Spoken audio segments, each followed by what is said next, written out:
My name is Serena. I'm 32 years old, and 3 weeks ago, my mother called me sobbing for the first time in my entire life. She needs a full-time caregiver, and before she even finished the sentence, I already knew the exact 4 words I was going to say back to her. 4 words it took me 2 years, and one very important piece of paper to finally learn. 2 years ago, I was the one who needed her. I'd just been handed a stage 3 cancer diagnosis at 29, and my mother's response was a single sentence I have never stopped hearing. 18 months of treatment, 42 hospital appointments, not one visit from my family. They were too busy planning my brother's destination wedding in Cabo, but here's the part none of them bothered to check while all of that was happening. While I was losing 20 pounds and most of my hair, my mother was quietly signing a document with my brother's name on it. Welcome back to Quiet Score, the channel where we tell real stories about people who finally stopped shrinking themselves to make room for people who never once moved an inch for them. If you've ever been the one the family calls when they need something and ignores when you do, pull up a chair. This one is for you. Drop a comment and tell me where you're watching from and what time it is there, and hit subscribe so you don't miss what's coming. Now let me take you back 2 years to a Wednesday morning and a phone call that changed everything. Before that call, my life looked pretty solid from the outside. I worked as a trust and estate administrator at a mid-sized legal services firm in Columbus, Ohio. My job was to read wills, decode asset transfers, track beneficiary designations, and make sure nothing slipped through the gaps. I was precise. I was thorough. I stayed late not because anyone asked me to, but because precision made sense to me in a way my family never quite did. I had a 2-bedroom apartment I decorated myself, a Dutch oven I was weirdly proud of, and a reputation at work for being the person you went to when the paperwork got complicated. Outside the office, I filed my mother's insurance claims every year. I helped my brother Marcus dispute a credit card charge.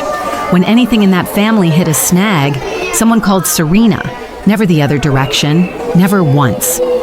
My friends, the ones I'd managed to hold on to, described me as steady, which is a kind word for a woman who learned early that her feelings were an inconvenience. I told myself it was a superpower. I was the one who read the fine print. I knew that improperly handled asset transfers could quietly devastate an estate. I knew the rules that most families only discovered when it was already too late. I had never once imagined I'd need to run those rules on my own mother. That Wednesday, I was at my desk reviewing a trust amendment for a client when my personal cell lit up with a number I didn't recognize. I almost sent it to voicemail. I picked up because not picking up wasn't something I knew how to do. A nurse told me my name and said my doctor needed to see me the next morning. Nobody calls you in the morning for good news. I sat at that desk with the trust amendment open in front of me for a long time after I hung up, and none of the words on the page reached me at all. You need to understand the shape of my family before I go any further. My dad passed when I was 14. After that, my mother, Patricia, ran the house the way someone runs a ship they're certain is going to sink. Everything went to Marcus. Marcus was 3 years younger, the charming one, the one who could talk his way out of anything and was rewarded for the trying. When Marcus needed a car at 19, my mother co-signed without hesitating. When I needed a car at 20, I was told to start a savings account. By 29, I'd paid off a car, a portion of my student loans, and every one of my own emergencies. Marcus was engaged by then to a woman named Brittany. The wedding was a whole production. Destination, 3 days, a guest list that kept growing, a budget my mother contributed to every single month. None of this was a secret. My mother had a saying she repeated so often it stopped being a saying and became background noise. Blood runs thicker to those who carry it forward, she'd tell us. She meant grandchildren. She meant a husband, a house, a family portrait with enough people in it. I was the one without those things. I was the one whose calendar, in her mind, had nothing truly important written in it.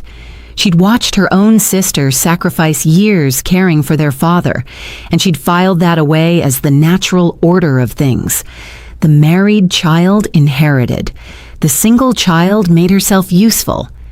I'd heard this worldview so many times it had stopped stinging. What I didn't know that Wednesday night was how soon it would be put to the test, and how quickly my family would forget which daughter had actually shown up when things got hard. My doctor was direct.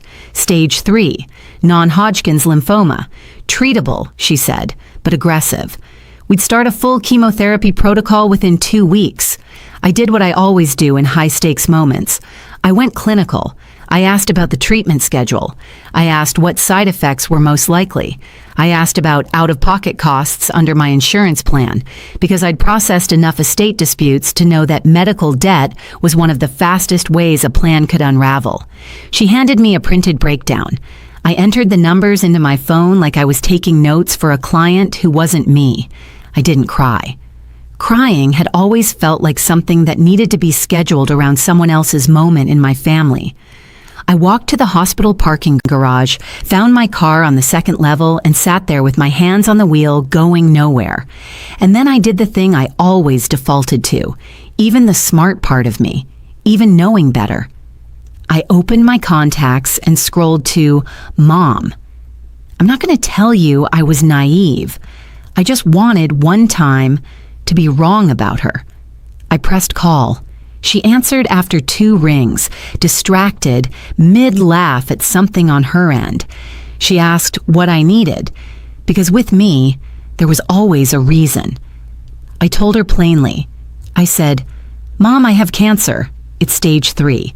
I start chemo in 2 weeks, and I'm scared, and I really don't want to go through this by myself.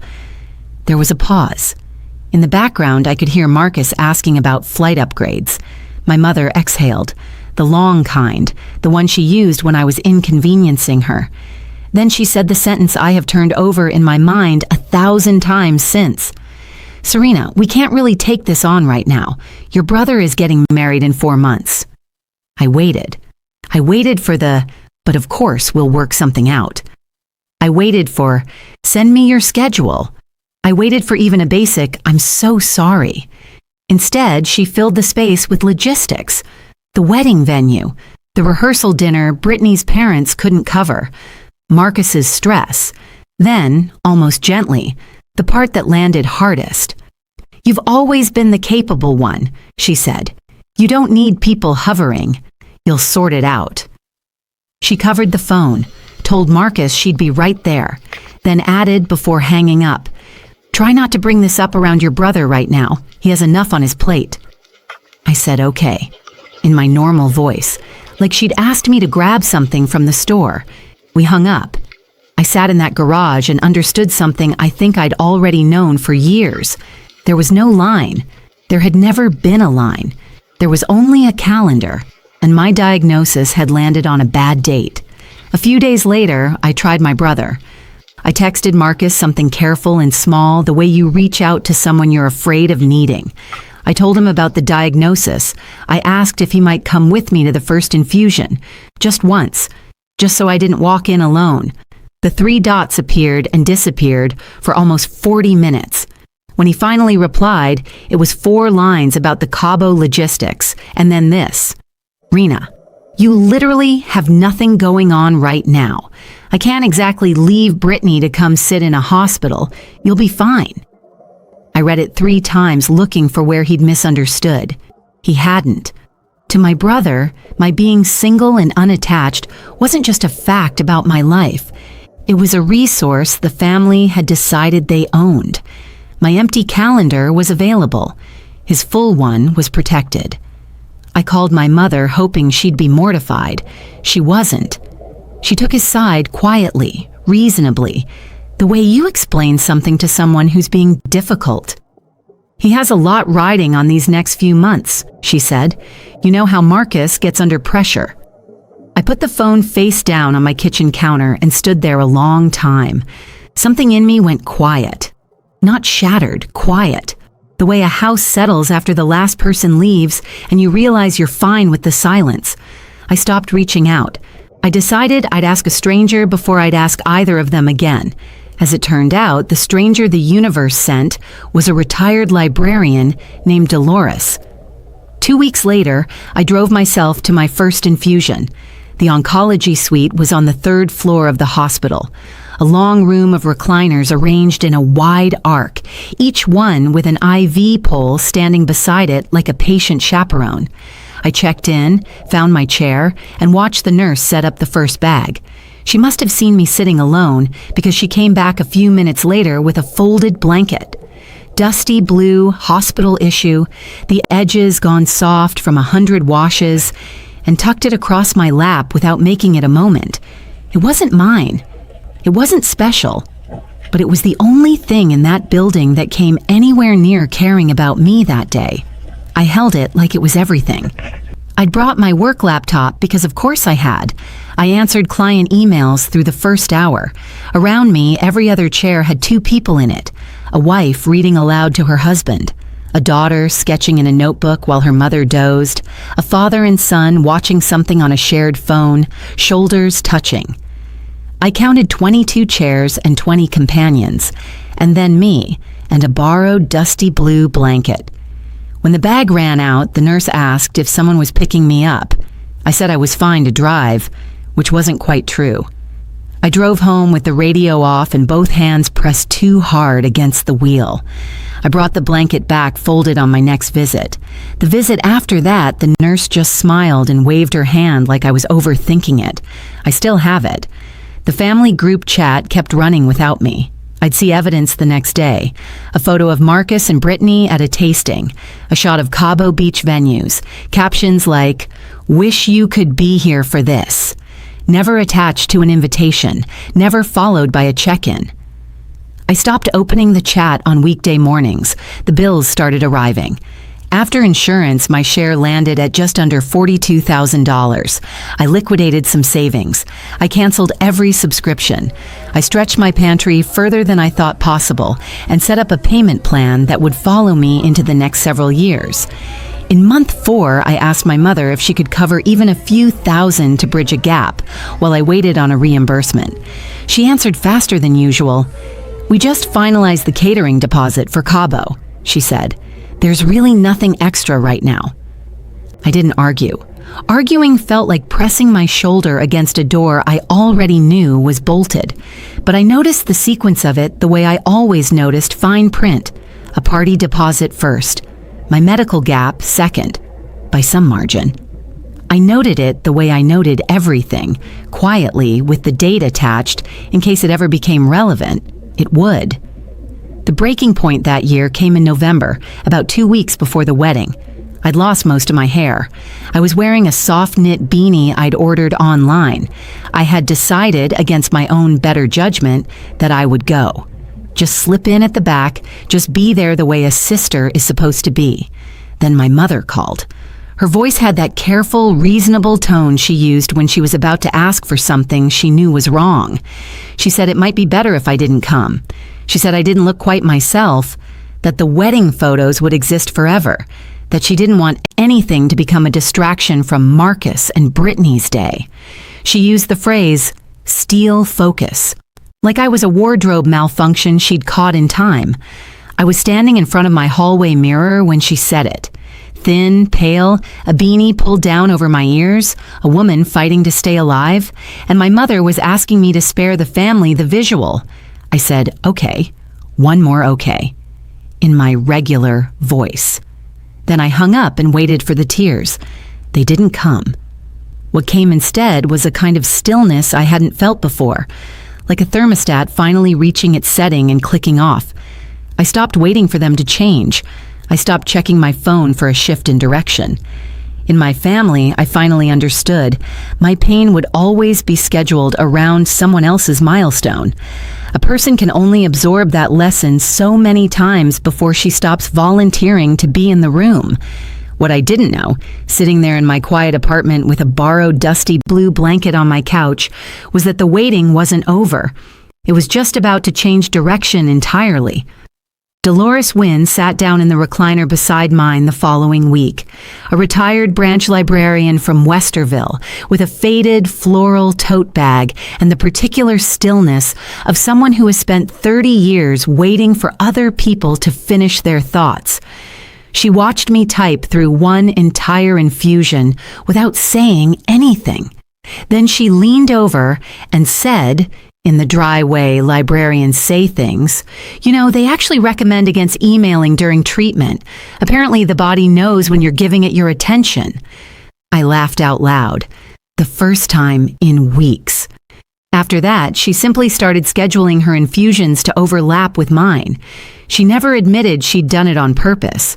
She brought a second insulated cup so we could share the ginger and turmeric tea she brewed at home, which did more for my nausea than any of the prescribed antiemetics.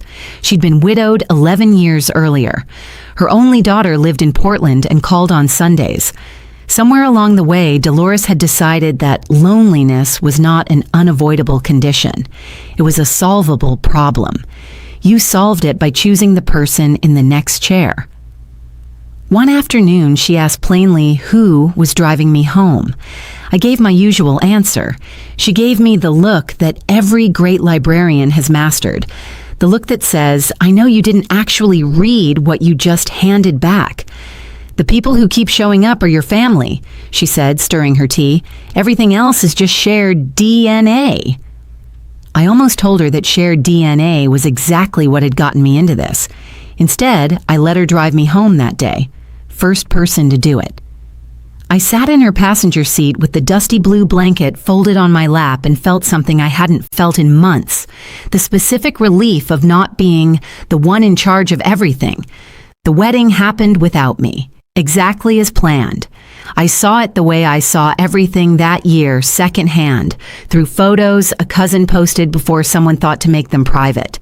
My mother in a champagne dress, beaming. Marcus and Brittany golden in the Cabo sunset.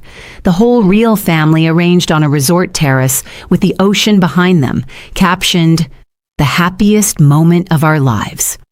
I looked at it once. Then I closed the app and went back to a case file. That same week, by a coincidence I have since stopped believing was coincidence, my supervising attorney handed me a new matter. Linda Osei, the lead attorney I worked under, sharp, precise, the kind of woman who caught errors other people never thought to look for, dropped a file on my desk about an elderly woman in her late 70s who had signed her home over to her youngest son the year before. Now she needed residential care and couldn't qualify for Medicaid assistance because of the transfer. Linda walked me through the mechanics of it. People assume gifting property protects it, she told me, tapping the deed. Usually it just destroys the math. She explained the 5-year look-back, the window during which the state reviews any asset transfers made for less than fair market value. She showed me the penalty formula, the transferred value divided by a monthly divisor figure, producing a period of ineligibility during which Medicaid pays nothing. A house signed away inside 5 years doesn't shelter the parent. It strands them. I absorbed every number, filed it in the part of my brain that keeps things without being asked to. I remember thinking, in a distant way, that I'd never have reason to run that calculation on my own mother. Then I drove home past the Columbus Convention Center, where Marcus's welcome dinner had been held last week and did not slow down. The worst night came after my 6th cycle, when everything that had been building finally flattened me. The nausea wouldn't break. The bone-deep exhaustion had reached a point where my own body felt unfamiliar, like something borrowed. Around 2 in the morning, I called my mother, not because I expected anything, but 2 in the morning strips the smart decision-making right out of you, and my oldest instinct still reached for her in the dark. It rang and rang, went to voicemail. The box was full. Messages she hadn't cleared because she'd been leaving voice notes for the Cabo Resort and the rehearsal dinner florist about Brittany's flowers. I tried again. Same result. I lay on my bathroom floor with the dusty blue blanket pulled up over me, the only loyal thing I owned by then, and sent Dolores a text. 3 words, not doing well. 40 minutes later, she let herself in with the spare key I'd given her without quite saying why. She didn't make a speech. She sat down on the tile beside me, held the wastebasket, and read me something from a poetry collection she'd apparently brought in her tote bag in a quiet voice, until the worst of it passed, and I finally fell asleep with my shoulder against hers somewhere before dawn. My mother called back the next morning, cheerful, wondering if everything was okay. She'd just had a packed few days. I said it was nothing. I'd stopped handing things to her that she would only set down and forget. From that point on, the list of people I'd call at 2 in the morning had narrowed to exactly one. And that person shared no blood with me whatsoever. It turned out that was the most important accounting I'd done all year. If you're watching this and a specific face just crossed your mind, someone who reaches out only when they need something. You already know the feeling I'm describing. I'm not telling you to harden yourself. I'm telling you to notice who picks up at 2 in the morning. That's your real family, biology aside. Stay with me, because the part where the paperwork starts doing the talking is almost here. Hit subscribe so the next one reaches you. A few weeks later, during one of my mother's occasional check-in calls, the kind where she spent 12 minutes telling me about Marcus and Brittany's new apartment and asked one polite question about my treatment at the very end, like a receipt stapled to someone else's bag, she said something that lodged in me like a sliver. Almost as a side note, she mentioned I shouldn't worry about the property. I hadn't asked about the property. I didn't even know what she meant. There was a small pause while I tried to track it. Then she smoothed over it in that reasonable voice. "It's all arranged," she said. "The house will stay where it belongs with family. You don't need to think about any of that." I asked what she meant by arranged. She went vague. The specific kind of vague I recognized from 100 client conversations. The vague of someone who's done something they don't want examined. She pivoted back to Marcus and Brittany's kitchen renovation. But I knew that tone.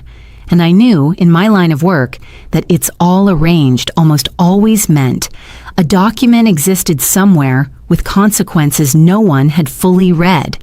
There's exactly one type of document that determines where a piece of real property ends up.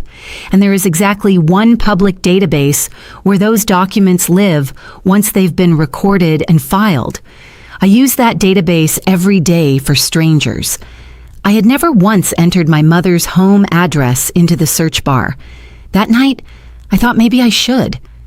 For 3 days, I argued with myself.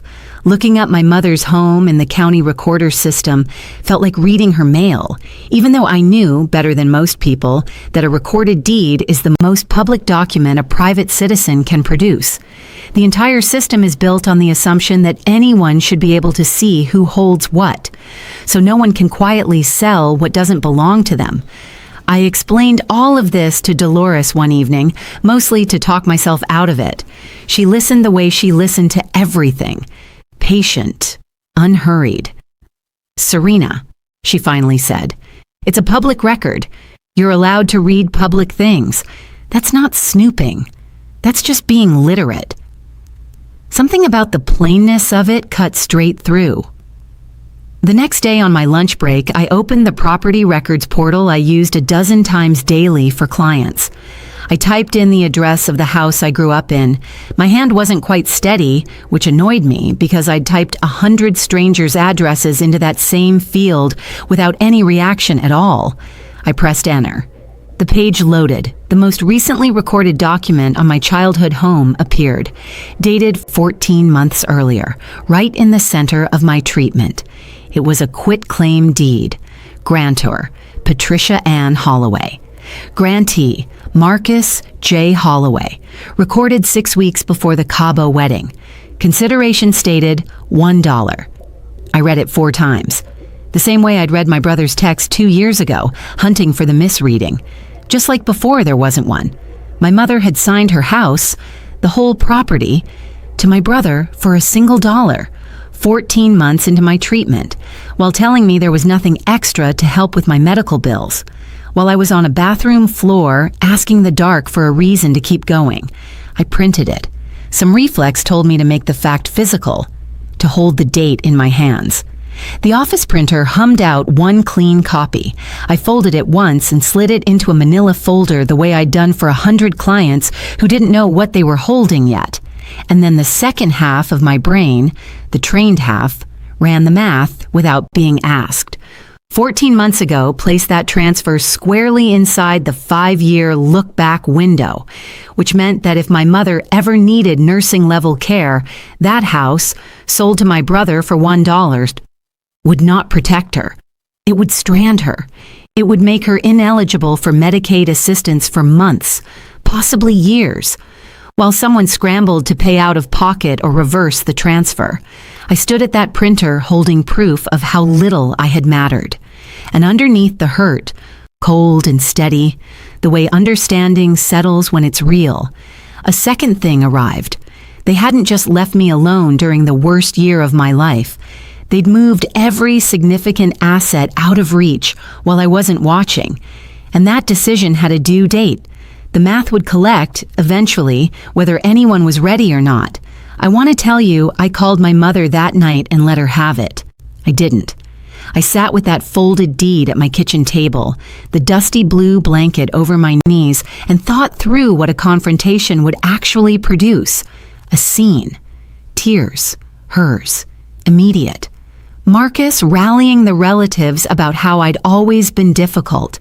My mother casting herself as a sick woman being screamed at by her jealous daughter over a house she'd merely managed. I get nothing out of it except confirmation that I was the problem, so I did the harder thing, which was nothing. I filed the deed in a folder labeled with my mother's address and put it in the drawer with my own important documents. It wasn't a secret. That was what steadied me. A secret is something you conceal. This was a public record I had simply chosen to read. The county had it stamped and dated regardless of what anyone said at any dinner table. Dolores came over that weekend. I showed her the page. She read it slowly, folded it back up, and handed it to me. "Knowing is enough for right now," she said. "You don't have to do anything with it. You just don't have to pretend anymore." And that was the unexpected gift of it. I stopped wondering if my mother loved me normally and was simply not good at expressing it. The deed answered that question cleanly. You don't sign your house to one child for $1 in the middle of the other child's cancer treatment, while telling that other child there's nothing available to help. I went back to the only thing that made sense, which was recovering and building a life they'd never have a window into. The fact in the drawer could wait. Facts are patient. My final infusion came in the late spring. A few weeks after that, my scans came back clear. No evidence of disease. The doctor said it with the careful precision they use around that phrase, letting the word remission carry the weight quietly. Dolores made the nurse hug me right there in the exam room.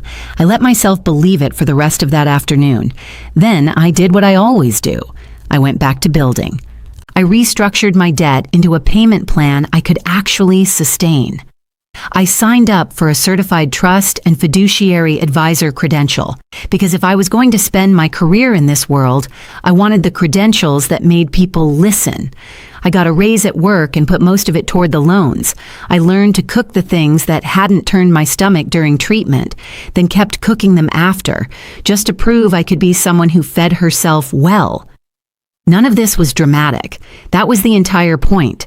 While my family pictured me, if they pictured me at all, as the struggling single daughter drowning in debt and grief, I was quietly becoming someone who could read the water and not get pulled under. I told them none of it. There was no reason to. The less they knew about my actual life, the more wrong their assumptions would be when those assumptions finally needed to hold weight. I didn't have an exact plan. I had a clean scan, a steadily shrinking debt, a new credential, a friend who picked up at 2 a.m, and a folded deed in a kitchen drawer. It turns out that's not nothing. It turns out that's almost all you need. 2 years passed the way years do once you stop counting them in treatment cycles. My hair grew back thicker than before. I passed my credentialing exam on the first attempt and started carrying my own caseload. Families coming to me in the worst week of their lives and needing someone steady across the table. I turned out to be good at it. Dolores and I kept our standing Tuesday dinners, no exceptions. The kind of reliable I had spent my whole adult life extending to other people without ever quite receiving back. With my family, I kept the thinnest thread possible. A birthday text to my mother, a heart react on a cousin's baby photo, nothing that required me to sit at a table or hold space for things I no longer had any interest in holding. My mother still posted the occasional family photo to the group chat, Marcus and Brittany at some event, a holiday gathering. One Tuesday, I realized I'd scrolled past one without any of the old weight landing. The images that had once carved something out of me now just scrolled by like weather. That was the clearest signal I'd actually gotten free. Not that I'd stopped caring about them altogether. I hadn't. But their version of family had lost its power to reach me. I thought I'd closed that chapter. I really believed it was settled. Then on a regular Tuesday evening, while I was browning garlic for Dolores's visit, my phone lit up on the counter with a name I hadn't heard from in months. Mom. She was crying when I answered. Not the practiced, performance kind, the thin, frightened kind. She'd had a small stroke, she told me 7 days earlier.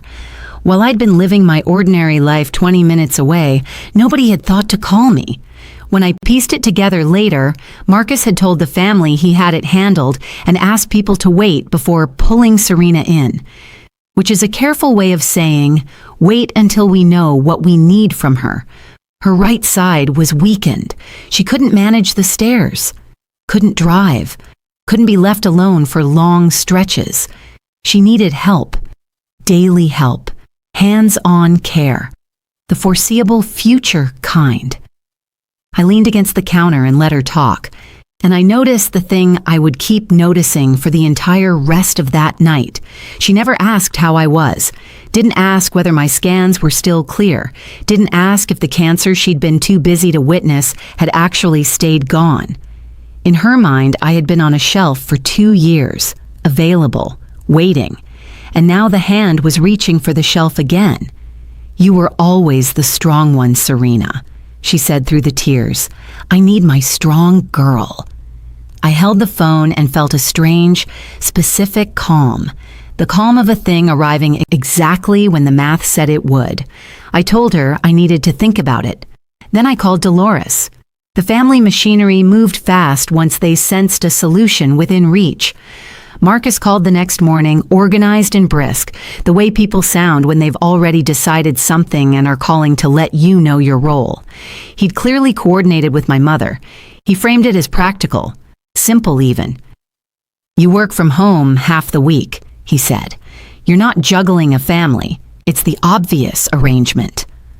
When I asked, calmly, why he and Brittany couldn't manage it, the reasons were stacked and ready. He had the baby now. He had Brittany's work schedule. He had a life that couldn't be paused. And then he said it. The same sentence. 2 years later. Like he was reading off a card. You don't have a family of your own pulling on you, Rena. I let a breath of silence sit there before I answered. Funny, I said. 2 years ago, I wasn't family enough for someone to come sit with me in chemo. Now, I'm exactly the right kind of family to move in and give up my life. He didn't have anything for that, so he moved to what he did have, which was making me the problem. An hour later, my Aunt Joyce called. Joyce is the family's institutional memory, the one who shows up to remind you of what's expected, in the tone of someone citing historical precedent. A daughter who's worth her salt, she told me, wouldn't need to be asked twice. Not one of them mentioned the house. They arranged my mother's care like a family with resources. They had no idea I'd spent 14 months knowing exactly where those resources were and what they'd cost. The invitation arrived a few days later. Marcus and Brittany were hosting a homecoming dinner. They'd finally finished renovating after more than a year of work and wanted the whole family over. In Brittany's words, come see the place and figure out the mom situation together. I read the text twice. The house they wanted to show off, the one they'd gutted and renovated and poured themselves into, was my childhood home. The one my mother had signed to my brother for $1 while I was in treatment. And now they wanted to gather the relatives inside it, to build a wall of social pressure around me until I agreed to become my mother's unpaid live-in caregiver. They were going to do it in front of an audience. Because in my family, a crowd is how you corner one person. My mother would be there looking frail. Aunt Joyce would be there quoting duty. The cousins would be there to nod. And I was expected to walk in and play my assigned part. The dependable one, the one who says okay in her normal voice and starts packing. Every single person in that room was going to assume they knew what I'd say. Not one of them had read what I'd read. I texted back 2 words, "I'll come." Then I opened the county recorder portal one more time, confirmed the document was still exactly as I'd filed it in my memory, and called Linda. I laid it out for her the next morning, professional to professional. Mother in her late 60s, recent stroke, needs ongoing residential care. Primary residence transferred to her son by quitclaim deed for $1, recorded 14 months ago. Linda didn't reach for a calculator. She'd unwound this same knot dozens of times. "So the house is out of her name," she said, "and we're inside the 5-year window." We ran the numbers at the whiteboard. The property was valued at roughly $315,000. Divide that by the state's monthly nursing care benchmark, currently running about $11,400 a month. That comes out to approximately 27 months. 27 months during which Medicaid would pay nothing toward my mother's care, because she'd transferred the asset that was supposed to fund it. I asked about the exits, because there are always a few. Private pay, $11,400 a month, which my mother didn't have because she'd given away the thing that was her money. Hardship waiver, possible in theory, rarely approved in practice. Or, and this was the significant one, Marcus could deed the house back to my mother. Returning the asset, Linda explained, typically dissolved most of the penalty period, though the details depended on timing and whether an application was already in process. It wasn't a clean fix, but it was the most direct one available. The person holding the asset was the only one in a position to fix the math. I wasn't going to threaten anyone. I didn't need to. I was simply going to be the only person in that room who could read the document out loud. That night, Dolores asked me the only question that actually mattered. "What do you actually want, Serena? Not what would win. What do you want?" I thought about it honestly. I didn't want the house. I didn't want my mother to suffer. I'm not built that way, and I don't think you are either. What I wanted was to stop being the family's emergency measure made of human time and energy. I wanted to say the true thing, out loud, in front of the people who'd spent 2 years pretending it wasn't true. And then I wanted to drive home. "You don't owe them your body," Dolores said, in the plain way she said everything. "You already gave them 2 years of silence on a bathroom floor. That debt is paid." I told her I wasn't going there to punish anyone. I was going there to stop volunteering to be punished. She told me to wear something that felt like myself, take my time, and leave the moment it stopped being useful. The afternoon before I drove over, I folded the dusty blue blanket and set it on my passenger seat. I wasn't bringing it inside. I just wanted it there. The way you keep one hand on something real. I was bringing my whole self into that house. The survivor, the professional, the daughter they'd written off. The blanket was just the part of me I could hold in my hands. The house looked smaller than I remembered and more expensive than it had any right to be. Marcus and Brittany had done serious work. New windows, a front door that hadn't been there before, landscaping that made the whole lot look curated. The kind of upgrades you make when you're absolutely certain a place is yours forever. Cars lined both sides of the street. The whole audience had assembled. Inside, heat, noise, the smell of food.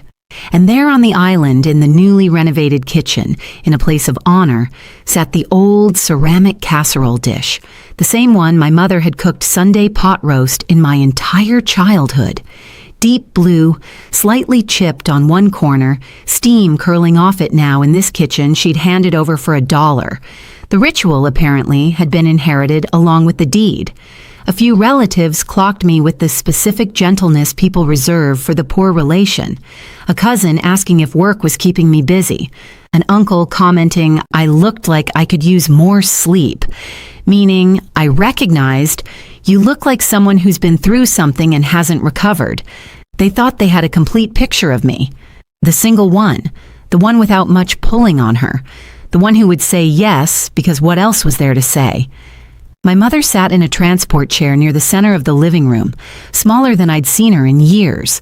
Aunt Joyce stood at her shoulder like a stage manager. Brittany moved through the space as hostess, warm and easy, at home in a way that made my chest do a specific thing I chose not to name. They had the scene arranged exactly the way they wanted it. Not one person in that room knew what I was carrying in my bag.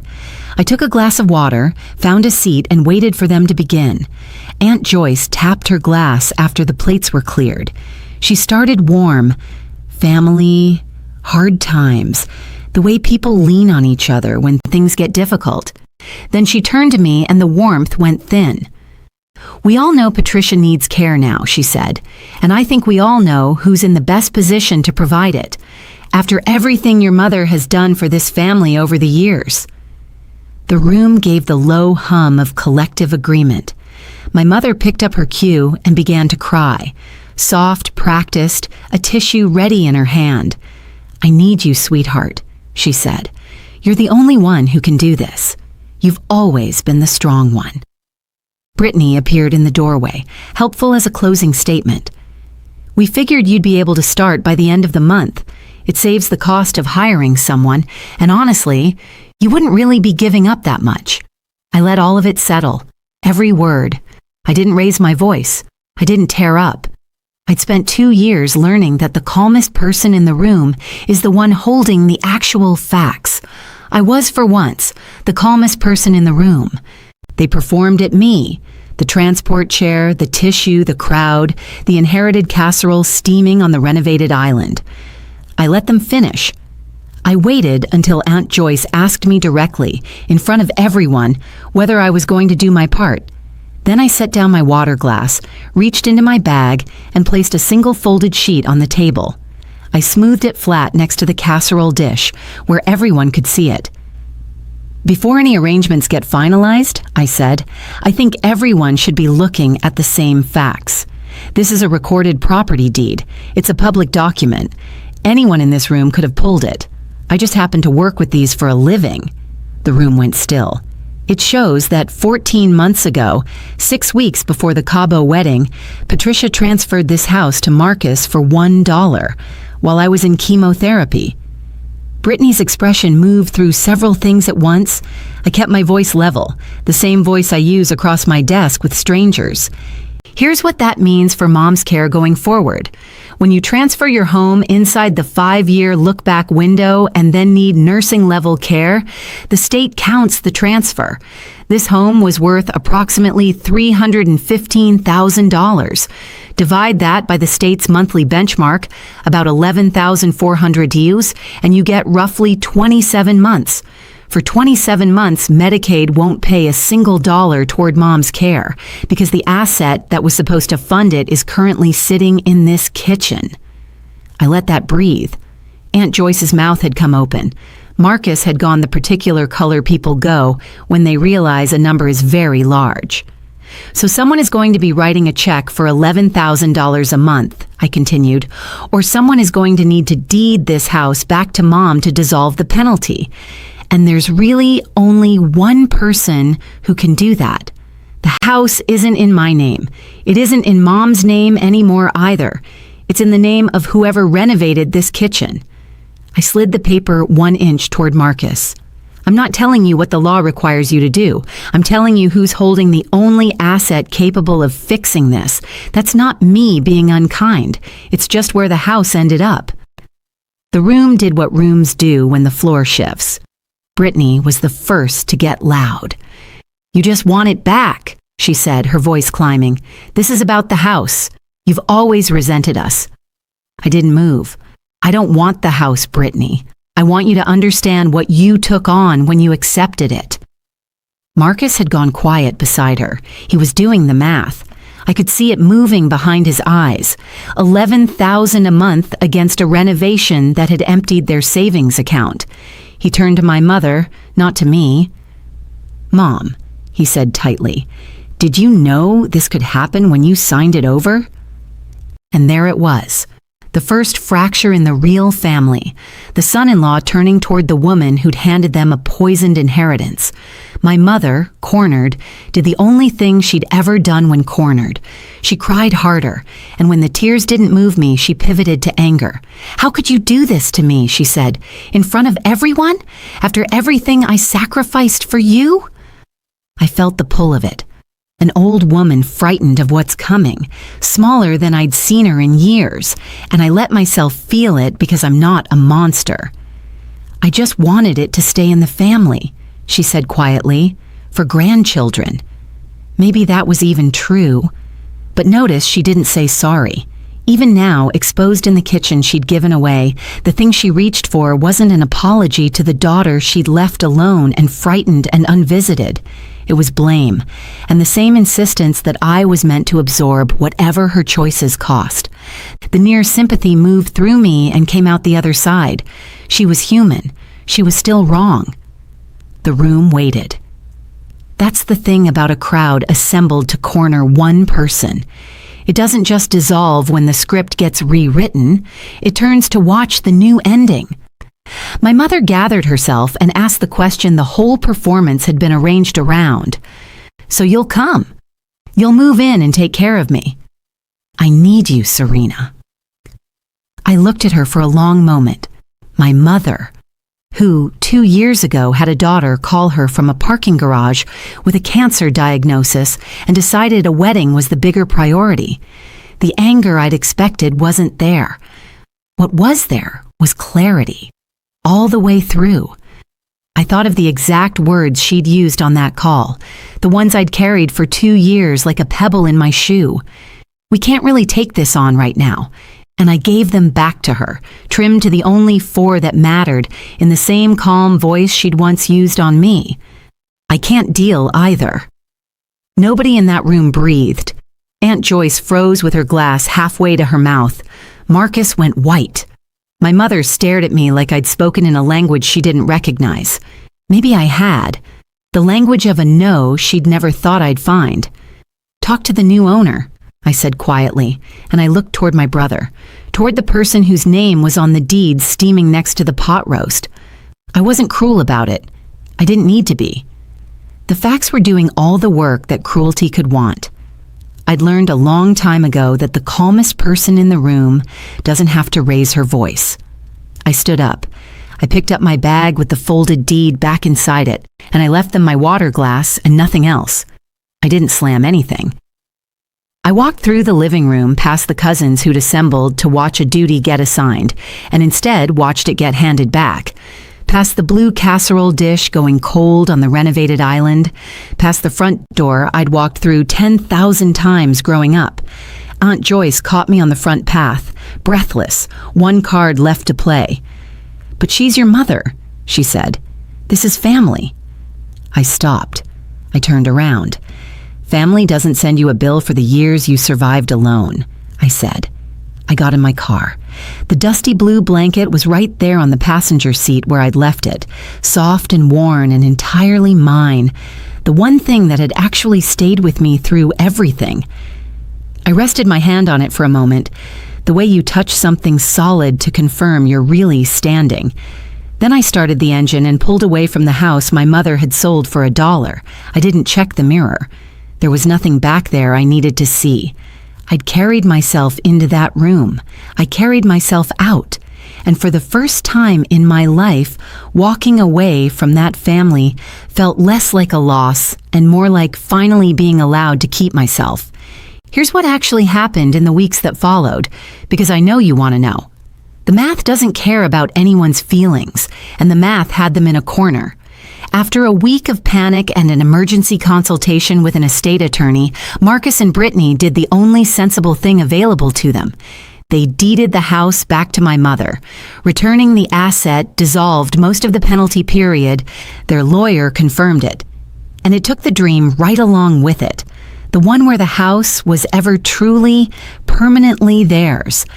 Then they had to sort out my mother's care like a family operating with consequences rather than a family with a spare daughter. That meant hiring professionals, splitting costs, the weight of it landing on the people who'd accepted the asset. Marcus, I was told later, didn't speak to my mother for several weeks. The gift had nearly cost them everything, and he understood that clearly. Aunt Joyce went quiet. A couple of cousins texted me privately to say they hadn't known about the deed and that what had happened to me during treatment wasn't right. I appreciated that more than I expected to. I didn't gloat. I didn't post about it. I went back to my life, the one I had built out of the wreckage they'd walked away from while I was still in it. I kept my Tuesday dinners with Dolores, my real family, the one I chose in a treatment recliner. I took on more clients, got better at the part of the job that actually matters, sitting with people in the worst week of their lives and helping the numbers make sense. I didn't cut my mother off completely. I'm not interested in being someone who slams every door forever. But I never moved in. I never became the unpaid default caregiver she assumed she was entitled to.